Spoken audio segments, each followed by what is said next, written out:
እግዚአብሔር ባርካችሁ ክፉን ያልፋችሁ ወንድሞቼ እንደረዳችሁ እግዚአብሔር ይረዳችሁ። ወታ ከራስ ደስታ ከወጣች 4ኛ ቀኗ ነው።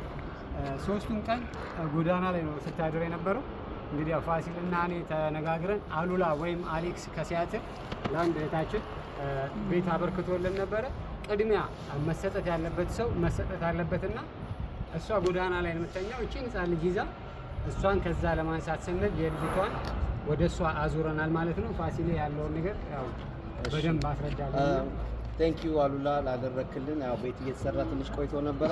ይሄንን ቤት ያዘጋጀነው ለሌላ ልጅ ነበር። እሷ ትንሽ ማረፊያ ያላት እህታችን መንገድ ላይ ነው ያለችው። የ4 ቀን አራስ ነው ያላት። እንግዲህ ይሄንን ቤት ለሷ እናበረክትላትና ለዛችኛው እህታችን ደግሞ የተጀመረ ቤት አለን። ሐሙስ ዕለት እናበረክትላታለን። በዚህ አጋጣሚ ቴንክ ዩ በጣም እናመሰግናለን። በጎዳናው ሻወር ፋሚሊ ስም በእህታችን ስም አብስራ ትባላለች። እንግዲህ ቴንክ ዩ በጎደለ ፈጣሪ ይሙላበት።